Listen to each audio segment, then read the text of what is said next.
Hello everyone. ल आज चाहिँ नि हाम्रो दाइको यहाँ पार्टी मायाटारमा अब यहाँबाट चाहिँ यात्रा सुरुवात भयो हाम्रो। ल हाम्रो दाइ अनि दाइको हाम्रो यो क्याफेबाट चाहिँ नि हाम्रो स्टार्टिङ पोइन्ट है। यहाँबाट आजको फुल डे एन्ड नाइट चाहिँ नि वहीँ मायाटारमा हामी रमाइलो गरिन्छ।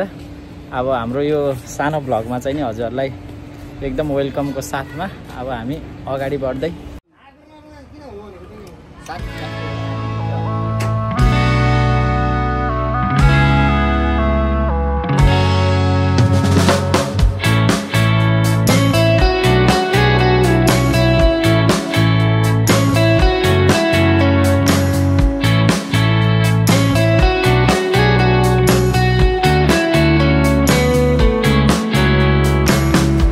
शक्तिखोर नेपालको नारायणी अञ्चल चितवन जिल्लामा पर्ने एक गाउँ विकास समिति हाल कालिका नगरपालिकाका केही वडाहरू हो। यो चितवन उपत्यकाको उत्तरी भागमा महाभारत श्रृङ्खलाको फेदमा अवस्थित छ। यसको नजिकै त्रिशुली नदी र नारायणगढ मुगलिन राजमार्ग पर्दछन्। भरतपुरबाट ट्याक्सी वा बसमा करिब 1 घण्टामा शक्तिखोर झरना पुग्न सकिन्छ।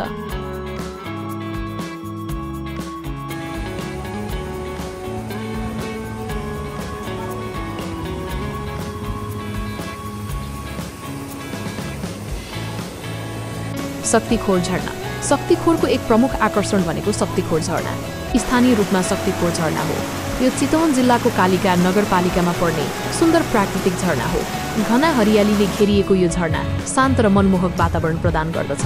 यो झरना अझै पनि धेरै पर्यटकहरूमाझ परिचित नभएको लुकेको रत्न मानिन्छ।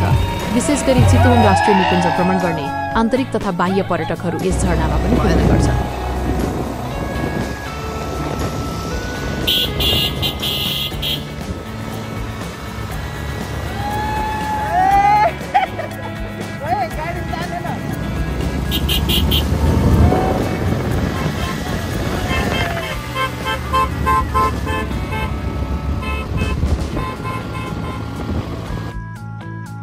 ल अहिले हामी चाहिँ एकदमै माथि टप रिचमा आइपुग्यौँ होइन। यही बाटो उकालो हुँदै आएको हाम्रो साथीहरू 2 जना आउँदैछन्। ल यो उतापट्टि पारीको चाहिँ नि सम्म सबै चितवन है। अहिले हुन त हामी चितवनको डाँडामा हो। यो पुरै जङ्गलहरू चाहिँ नि निकुञ्ज। यो चाहिँ नि हाम्रो नारायणी रिभर है। यहाँ पुल पनि देखिएछ वहाँ टाढा। सिराइचुली महाभारत श्रृङ्खलाको सबैभन्दा अग्लो बिन्दुहरूमध्ये एक हो, जहाँबाट चितवन उपत्यका र हिमालयको मनमोहक दृश्यावलोकन गर्न सकिन्छ। होमस्टे सुविधाका साथ चेपाङ समुदायको परम्परागत खाना र संस्कृति अनुभव गर्न सकिन्छ। यहाँ जैविक कृषि उत्पादनहरू, ग्रामीण जीवनशैली र स्थानीय परिकारहरूको अनुभव लिन सकिन्छ। फाइनल्ली हामी चाहिँ लालीगुराँस जङ्गल जोडमा आइपुग्यौँ। अब यहाँबाट चाहिँ हल्का अफरोड।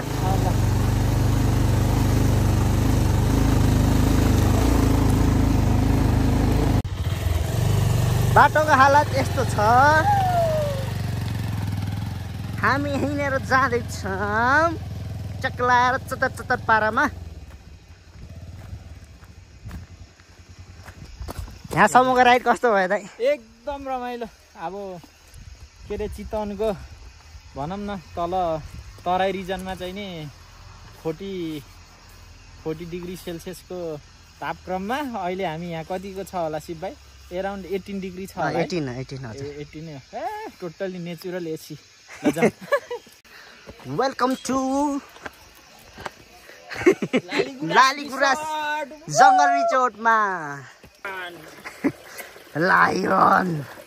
लायनको पानी खायो भने लायन जस्तै हुन्छ।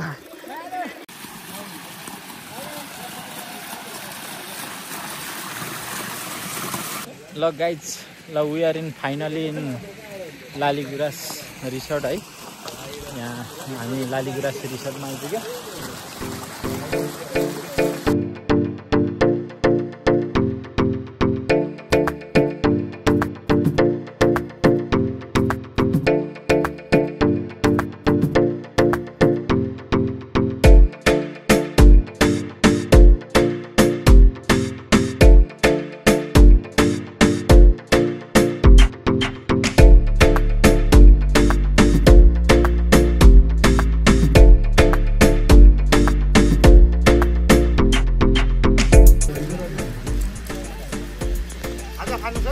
हस् सबैजना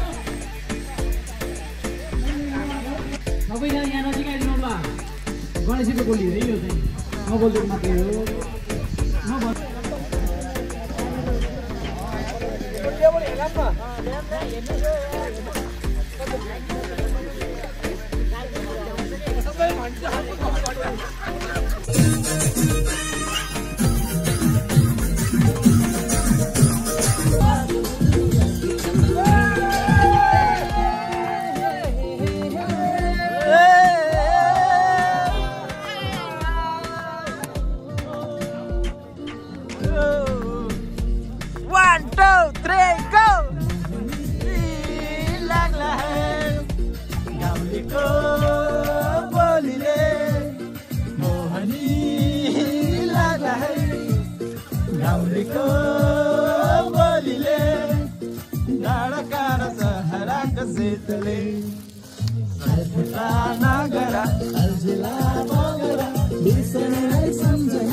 जुन हामीलाई यो ठाउँसम्म आउनका लागि सहजता गर्नुहुने आदरणीय दाइ निरज पार्ट्स एन्ड सर्भिस सेन्टरका प्रोभाइडर निपेश सापकोटा सरलाई हृदयदेखि नै धन्यवाद दिन चाहन्छु। आज यहाँकै कारणले गर्दा म आज यहाँ उभिएर यसरी बोल्न पाइरहेको छु। दाइलाई हृदयदेखि नै सम्मान। त्यसै गरी सम्पूर्ण यहाँ उपस्थित हुनुभएका सम्पूर्ण टिमलाई नै हृदयदेखि धन्यवाद दिन चाहन्छु। आज यो ठाउँमा यसरी मौका दिनुभएको छ। यहाँहरूको मौका साथ सपोर्टले गर्दा म पनि यो ठाउँमा आइपुगेको छु। धेरै धेरै धन्यवाद दिन चाहन्छु सम्पूर्ण टिमलाई। त्यसै गरी लालीगुराँस जङ्गल रिसोर्ट का प्रोप्राइटर दाइ केदार थापालाई हृदयदेखि धन्यवाद दिन चाहन्छु। यहाँको व्यवसाय पनि पक्कै पनि राम्रो हुँदै जानेछ, फस्टाउँदै जानेछ। दाइलाई प्रगतिको कामना व्यक्त गर्दै सुरुमा डान्सबाट गरौँ कि गीतबाट गरौँ?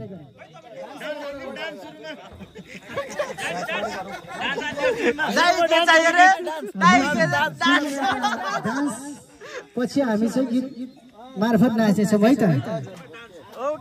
माथि माथि पान्थरमा टिका घामको नमस्कारी गरी लैजा तिम्रै नामको। ऐसिनमा हामी नाच्नेछौँ। धेरै गीत गाउनेछु म, लोकगीत पनि गाउनेछु, आधुनिक गीत गाउनेछु, धेरै प्रकारको गीत गाउँछु मैले। अहिले चाहिँ रोशनी बहिनीको एउटा डान्स हामी सुरुमा हेर्दैछौँ, त्यसपछि हामी नाच्नेछौँ है त। ल रोशनी बहिनी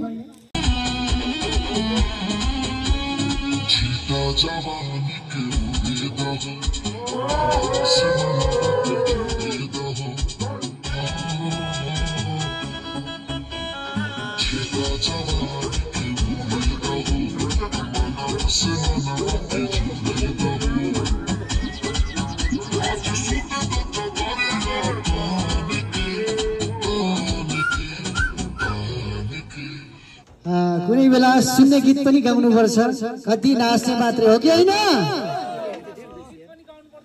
हे गयो माया सर्वसोलिएर, सर्वसोलिएर खुनको बदला पत्थरले दिएर म त बाग्लुङ बिना मारेको, म त बाग्लुङ बिना मारेको।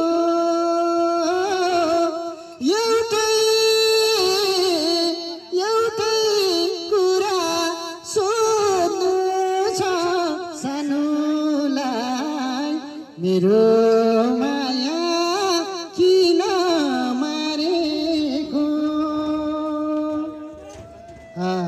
एकैछिन सुन्ने गीत अब डान्स गर्ने गीत गाउँछ है त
ल गाइज हामी चाहिँ नि अहिले मायाटारमा छौँ होइन लालीगुराँस रिसोर्टमा जङ्गल रिसोर्टमा र अहिले चाहिँ नि रातको ठ्याक्कै 2:15 भयो 2:17 भइसक्यो भयो होइन 1 घण्टा पछि छाक्क उज्यालो हो अनि आज चाहिँ नि हाम्रो रात चाहिँ नि यही गाडीमा हुन्छ ए हाम्रो यहाँ शिव भाइ छ हामी चाहिँ घुस भइसक्यो आज दाजुभाइको एउटा खुसीको एउटा यो इन्टरटेनमेन्ट खुसीको रमाइलो तर हामी यसरी कहिले बसेका थिएन सुते त घरमा सधैँ भइरहेको थियो एकदम मेमोरी सबैको सुते तर यो मेमोरी चाहिँ सधैँभरि रहिरहेको छ एकदम कठिन ठाउँमा कठिन परिस्थितिका साथ बावजुद हामी आएका छौँ होइन एकदम यसलाई कसैले पनि नेगेटिभ लिनु नभन्ने आशा छ ठाउँ यस्तो छ अब परिस्थिति यस्तो छ एउटा चाहिँ माहौल तताएको मात्रै हो होइन कति साथीले नेगेटिभ लिनुभयो भने उहाँहरूको कुरा हो यस्तो हो हामी चाहिँ आफैमा खुसी छौँ होइन आफू खुसी भएपछि कसैले केही गर्न सक्दैन अब परम सुखम सुन्दरम भन्ने एउटा श्लोकै छ एकदम श्लोकलाई एकदम हामी वाइल्ड हानेर हामी आफैमा चिल छौँ हामी कसैको एकदम टचरमा नपरिकन हामी नेचुरल हावा खाएर हामी त एकदम गाउँको टिपिकल पारामा रमाउने खालको मान्छे होइन पारा हाम्रो घर पनि गाउँमै हो हामी गाउँले नै हो तर एटलिस्ट यहाँ अहिले यतिखेर चाहिँ देख्नु सक्नुहुन्छ पुरै शीतलहर परेको टोटली शीतलहर परिरहेको छ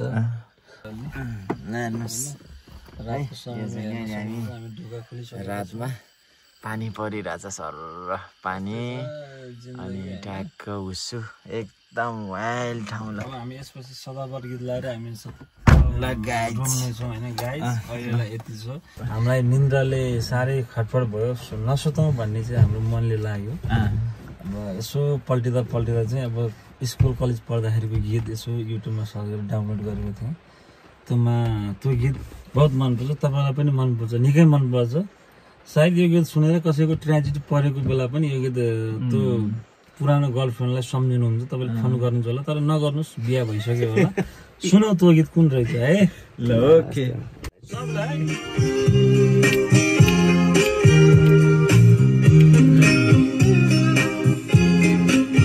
आयो